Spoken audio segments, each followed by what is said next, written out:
Segunda parte del comentario del libro de Michael Bhaskar, Curaduría, el poder de la selección en un mundo de excesos. Bueno, me he quedado con la sección que se titula El mito de la creatividad, y en esta sección, que comienza en la página 65, va a analizar cómo hemos heredado la visión romántica de la creatividad como algo a lo que debemos aspirar bajo cualquier circunstancia, aunque esta idea de la creatividad también es cierto que ha ido pasando de moda. La creatividad se ha convertido, en cualquier caso, en una especie de valor que tiene también que ver con las nuevas reglas de la economía y de la producción. Parece que tuviera que ver con las reglas de juego, por ejemplo, muy importantes en la industria de la innovación tecnológica, y así se admira a los llamados emprendedores creativos, como Steve Jobs.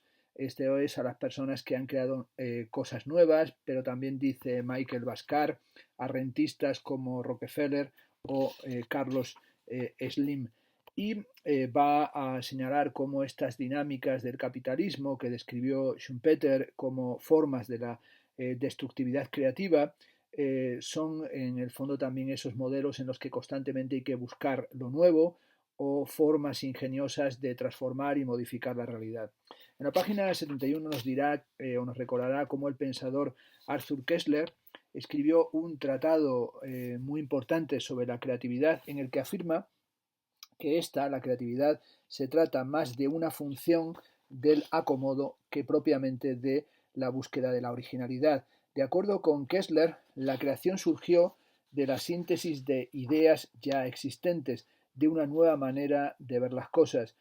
Si pensamos en la creatividad en el arte, por tanto, sería como una especie de proceso de ensamblaje de elementos heterogéneos, y sobre todo va a mostrar cómo hay una serie de metáforas o de elementos que son utilizados y reutilizados para generar nuevas formulaciones, no solamente en el campo de las artes, sino también en los descubrimientos de carácter científico. Apuntará también que no es sorprendente que Steve Jobs haya confesado en una entrevista que la creatividad consiste fundamentalmente en conectar cosas. Cuando se le pregunta, dice Jobs, a las personas creativas cómo fue que hicieron algo, se sienten un poco culpables porque en realidad no hicieron nada, sencillamente lo vieron y después de un tiempo les pareció evidente y fueron capaces de conectar experiencias propias y sintetizarlas para generar algo nuevo. Bueno, esto lo va a asociar con la curaduría, que en realidad es una forma también de conectar elementos, y va a subrayar en la página 74 que la curaduría es parte de una disciplina emergente, y esa disciplina es lo que llama la economía de la post-escasez, en la que las leyes de la oferta y la demanda se mueven hacia un nuevo contexto. La segunda parte del libro se titula La respuesta, y comienza con una sección que titula Los orígenes de la curaduría, y en la parte titulada Del Senado romano a un urinal, bueno, sería a un urinario neoyorquino. Y aquí recurre evidentemente a Hans Ulrich Obrist, y dirá: Hans Ulrich Obrist y Stephanie Moisdon son dos de los curadores más celebrados del mundo, y son conocidos en la escena del arte como creadores de gusto y tendencias, y tan solo Hans Ulrich Obrist ha hecho más de 2000 viajes en las últimas 2 décadas. Aquí remite a un texto de New Yorker del 8 de diciembre de 2014, que se titula The Art of Conversation, The Curator Who Took His Way to the Top, que apareció, como digo, el 8 de diciembre del 2014, en el que aparece esta cuestión de que Obrist es incansable y ha dado la vuelta al mundo en un montón de ocasiones. Y va a señalar cómo el origen de la palabra curaduría proviene del latín curare, que significa cuidar, además de curar o de criar, que también curare podía tener ese sentido. El término curare tenía ciertos matices políticos. Los curatores eran funcionarios públicos responsables de la infraestructura, entre otras cosas, y este significado político se hizo eco a lo largo de la historia. A los altos funcionarios de la República Veneciana, por ejemplo, se les llamaba procuradores, y existió un uso más conocido relacionado con la Iglesia, los curas atendían a sus rebaños de fieles y eran parte integral de la jerarquía eclesiástica de acuerdo con el significado original del latín. Desde el principio, un curador es una mezcla de cura y burócrata que combina lo práctico con lo místico. En cualquier caso, tiene acceso o maestría sobre alguna forma de conocimiento escondido. Bueno, esta cuestión de los orígenes de la práctica o de la terminología curatorial y cómo tiene que ver también con el coleccionismo y con la organización también que se va a hacer de lo patrimonial y de las colecciones a partir del comienzo de los museos, a partir del British Museum, es algo que, por ejemplo, sobre esta historia de la curaduría, remite aquí al libro de Carsten Schubert, de Curators Egg, la evolución del museo, del concepto de museo, desde la Revolución Francesa hasta el presente, que está publicado en Londres por One of Press. Va a sacar aquí la referencia evidente al urinario de Marcel Duchamp, a la famosa fuente, y señalará que, bueno, que es como el punto de partida de las grandes obsesiones curatoriales del siglo XX y del siglo XXI. Dice así: como la revolución industrial cambió el significado de la productividad, el arte estaba a punto de cambiar el significado del significado. Esto a su vez requería nuevos papeles para dar sentido a todo. A Marcel Duchamp, dice, le gustaba crear problemas, y la obra que aparece ahí reproducida, ¿verdad? La fuente del año 1917, firmada por Remuth, es sin duda algo que va a ser la piedra de toque, por un lado, de un escándalo, el escándalo de los miembros, el mismo formado de esa comisión, que rechazaron su inclusión en la exposición de una sociedad, de la Sociedad de Artistas Independientes, pero también el cuestionamiento de por qué eran ellos o estaban legitimados para legislar sobre lo que era o no arte, pero sobre todo ese punto de interrogación sobre qué podría ser arte. En palabras de Grayson Perry, de pronto el arte necesitaba validación, entre comillas. Ahora que cualquier cosa podía ser arte, los papeles de aquellos que definían lo que era el arte en primera instancia adquirieron nueva fuerza e influencia. Según el argumento de Grayson Perry, incluso si los curadores no son los que crean el arte, sí son los creadores del espectáculo del arte. El curador se va a convertir en la figura que lo va a unir todo. El curador dictaba lo que era el arte, explicaba su importancia y daba las pistas de su valor. Y fue, por tanto, a final de los 60, cuando van a surgir figuras como Harold Seman, dice aquí figuras icónicas y anárquicas, y que van a considerarse no solamente como una nueva figura de la organización del arte, sino que adquieren una especie de nuevo papel artístico, es decir, el propio curator convertido en una figura dotada de artisticidad. En algún momento, advierte en la página 87 Michael Bascar, la curaduría pasó de ser algo estrechamente relacionado con la actividad museística a ser algo mucho más vinculado con la elección. La selección y el acomodo, según sugiere Callen, van a tener aquí un papel cada vez más relevante, algo que responde a los amplios problemas, a la cuestión de cómo se fue articulando esta dimensión curatorial. Quizá sin saberlo, y esta es la contribución de Michael Baxar, la web se ha ido convirtiendo en el gran espacio curatorial, es decir, es ese espacio que actúa como actuaban los curators tradicionales de las artes plásticas, los museos que se han venido aquí señalando, y sobre todo es ahí donde se producen los procesos de selección, acomodo, explicación y exposición de información y otros materiales. La curaduría artística es evidentemente algo que se ha ido convirtiendo en curaduría de contenido. Aquí plantea, por ejemplo, lo que supuso, lo que supone Geocities. Geocities fue un primer ejemplo de cómo la curaduría podía respaldar la nueva era digital. Cuando Yahoo la compró en la cúspide de la burbuja de las empresas.com, era el tercer sitio más visitado de la web y se fue o se vendió por por una y se fue, bueno, con un montón de millones, y supuso un desembolso enorme de dinero por este ámbito, por el ámbito de Geocities. Se puede sobre todo subrayar que, por tanto, que la curaduría profesional Es una curaduría que ha ido cobrando otra dimensión en la sociedad de la conectividad y de las redes, y advierte en la página 89 que, como ocurrió en el caso de Hans Ulrich Sobris, la curaduría profesional habría de convertirse en una profesión muy atractiva. Un buen ejemplo de ello es el blog Boing Boing, que originalmente fue un fanzine, una forma clásica de curaduría en sí misma, desde algunos puntos de vista, pero Boing Boing se convirtió en un sitio web en 1996. Al principio, nos recuerda Michael Bhaskar, tenía un tráfico modesto y las cosas despegaron realmente una vez que su fundador, Mark Frauenfelder, cambió el sitio a una nueva plataforma, a la plataforma Blogger.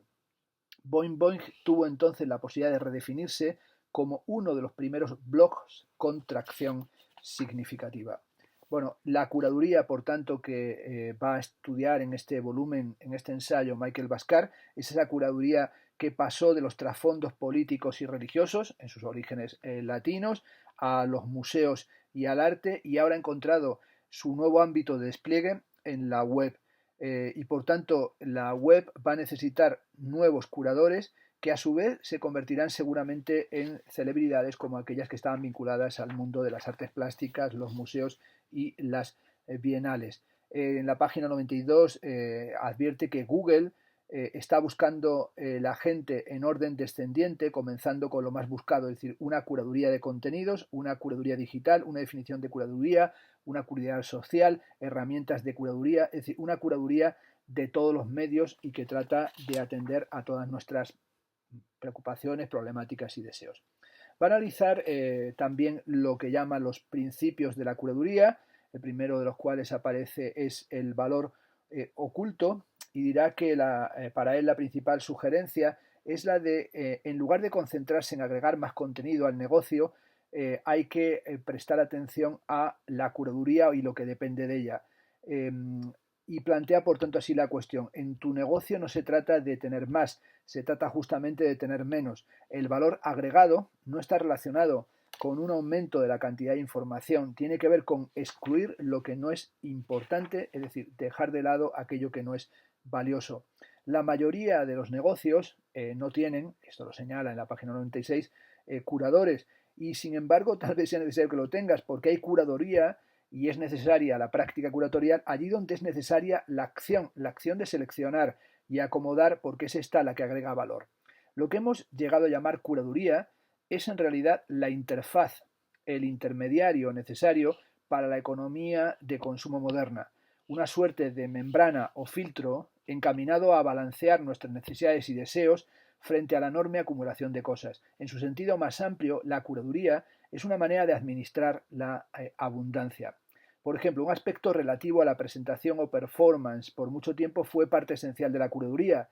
Se relacionaba con la puesta en escena o la exhibición. Esto sigue siendo importante, pero no es hoy el elemento esencial. Se trata de ofrecer una plantilla para pensar no solo los nuevos usos de la curaduría, sino cuál es el contexto de la curaduría, tomando en cuenta el contexto en el que vivimos hoy día. Es decir, hay que buscar cuáles son los efectos de la curaduría, que son la refinación, la simplificación, la explicación y la contextualización. Y es en esa dimensión de selección en la que se va a concentrar, por ejemplo, hablando sobre Blockbusters, una empresa que alquilaba, como sabemos, vídeos, y que fue un icono fundamental de la cultura estadounidense y que se extendió también por todas esas tiendas de las que nosotros también en alguna ocasión habremos sido socios o habremos participado y alquilado temporalmente vídeos, que va a desaparecer tras alcanzar su cima de desarrollo en 2004. Y ese acontecimiento de la desaparición de Blockbuster fue algo, dice, aterradoramente rápido. Y sobre todo va a ser la desaparición de Blockbuster algo que analice, por ejemplo, en relación con la emergencia de una pequeña empresa emergente que va a surgir precisamente con la desaparición de Blockbuster, que va a ser Netflix. Netflix fue fundada solo 12 años después de Blockbuster por el empresario de Los Ángeles, Reed Hastings, y es un ejemplo del libro de aquello que un profesor de la Facultad de Administración de Empresas de la Universidad de Harvard, Clayton Christensen, llama innovación disruptiva. y sobre todo, bueno, esto tiene que ver con lo que aquí analiza de la importancia que tiene el desarrollo de el algoritmo de Netflix llamado Cinematch, y sobre todo cómo, bueno, ese algoritmo se ha convertido en aquello que establece también un refinado o una estructuración categorial, ¿no? Tras una investigación, señala Alexis Madrigal en un texto sobre Netflix publicado en The Atlantic en enero de 2014, dice que encontró en Netflix 76.897 categorías y modos de clasificación de las películas en ese ámbito en Netflix. Y ahí es donde aparece toda esta cuestión de lo que se ha venido a llamar la teoría cuántica de Netflix. Es decir, las películas se categorizan escena por escena de acuerdo a una escala de 5 puntos. Tiene un final feliz, de ser así se trata de un final feliz emocional, tal cual personaje tiene una característica positiva al final de la película, etcétera, etcétera. Y Netflix tiene uno de los motores de categorización y recomendación más sofisticados jamás creados. Y ahí sin duda lo que está mostrando Netflix es su actitud y su actividad curatorial. Es decir, hay aquí un modelo de selección por curaduría y esta es esencialmente la forma de generación de un producto y también de articular significados y vender y más productos o conseguir mayor conectividad, conseguir mayor clientes. Es un modelo de selección por curaduría que describe una de las transiciones más importantes de nuestro tiempo. También la curaduría tiene que ver, como señala Michael Bashar, con las decisiones y sobre todo con la capacidad que tenemos para lidiar en esta situación de exceso y de sobrevariedad. Ya Alvin Toffler habló de esta sobrevariedad en el shock del futuro, es decir, a principios de la década de los 70, y sobre todo hoy tenemos más acentuada sobre todo esa saturación de las opciones y esa cantidad enorme, esa abundancia absoluta. Pensemos, por ejemplo, en el libro de Barry Schwartz que se titula ¿Por qué más es menos? Y se subtitula La tiranía de la sobreabundancia, es decir, es la dimensión en la que tenemos una cantidad enorme de opciones y eso al final puede llevar a una paralización también de nuestra capacidad para tomar algún tipo de decisión. Tener demasiadas opciones, lo sabemos, nos abruma. La responsabilidad de hacer la elección, entre comillas, correcta, rápidamente se convierte en una carga que crea conflictos e indecisión. Así, la pluralidad de opciones da paso a una sola opción y esa opción termina por ser la opción directamente de no elegir.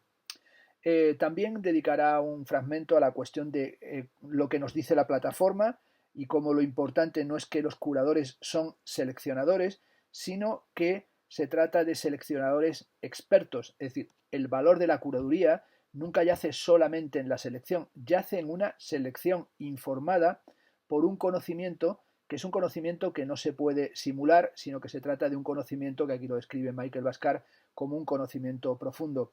La maquinaria de la curaduría de Internet, que se basa en algoritmos sofisticados y una inmensa minería de datos, ha reemplazado una forma importante que sería la propia curaduría humana, es decir, la curaduría que tiene que ver con el conocimiento experto. Pero también sabemos que esa cuestión tiene que ver con una de las dinámicas que es fundamental en las formas económico-comunicativas contemporáneas, que es la necesidad de conseguir personalización y sobre todo ese proceso que es fundamental en empresas como Amazon y sobre todo tratar de pensar cómo salir de una curaduría mecanizada hacia una curaduría personalizada y cómo se podía conseguir que la curaduría en realidad tuviera un toque personal, un toque indiscutiblemente personal.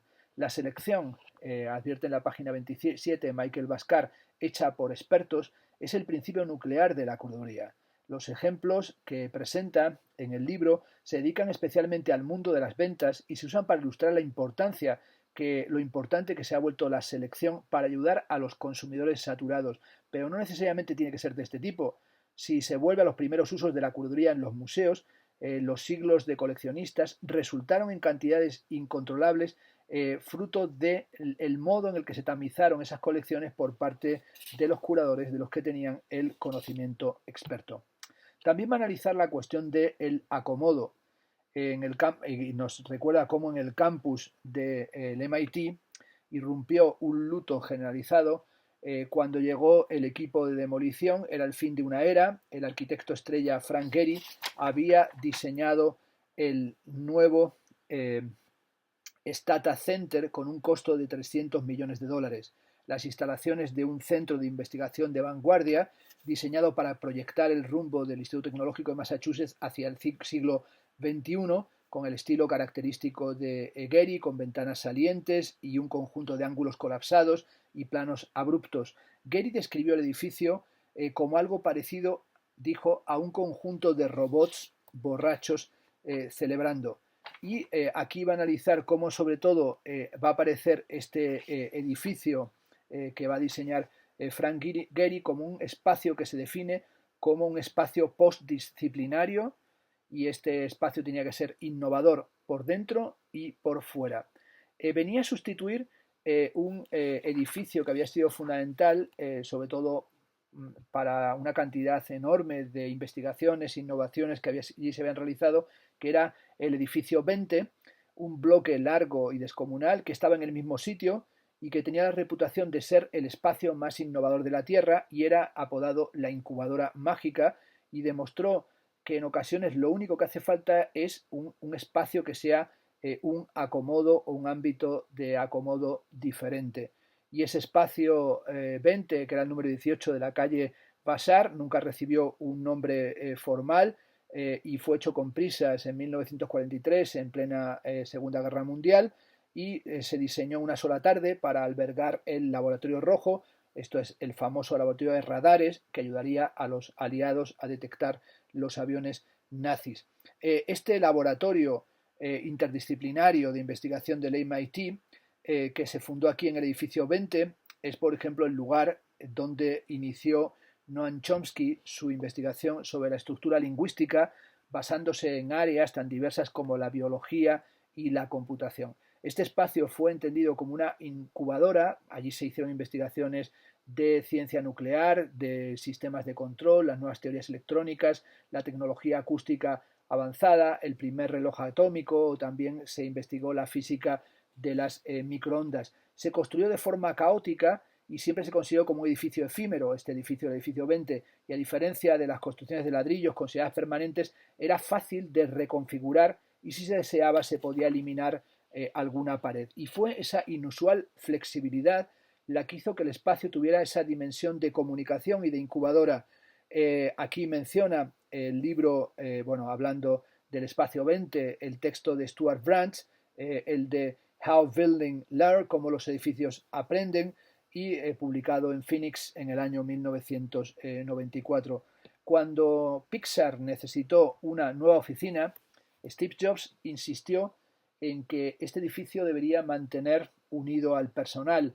Lo que haría de Pixar un gran éxito no sería el acto de contratar más gente, sino la posibilidad que tenía el edificio y el proyecto de mezclar creativos, artistas y técnicos, es decir, la combinación de todas estas mentes. Y esos mismos principios se pueden ver en laboratorios nuevos como el Instituto Crick en Londres, un edificio de investigación médica de más de 1.000 millones de dólares. Y tanto Pixar como Crick se construyeron alrededor de una amplia zona central para facilitar los encuentros fortuitos y fomentar las relaciones internas. Los edificios cuentan con escaleras y puentes abiertos, numerosos lugares de encuentro casual que permiten conversaciones inesperadas, espacios de descanso, entradas que usan todos los empleados y zonas abiertas que dan a un patio central.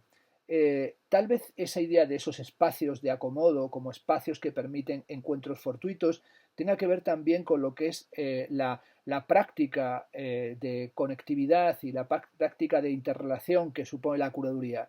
Como afirma la curadora online María Popova, el arte de la curaduría no tiene que ver con las piezas de contenido individual, sino con la manera en que estas piezas encajan unas con otras. La historia que se cuenta al ponerlas juntas y la declaración del contexto del arte y la cultura que generan en conjunto.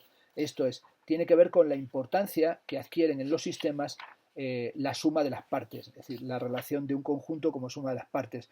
Desde Denon en el Louvre dirá en esta sección, pasando por Bode y Hulten, los curadores no solo seleccionan qué obras se van a mostrar, también eligen dónde colgarlas para ayudar a explicar y apreciar el arte o retar y provocar al visitante. Esto es, los contextos son poderosos porque aunque no solamos o no solemos ser conscientes de ellos.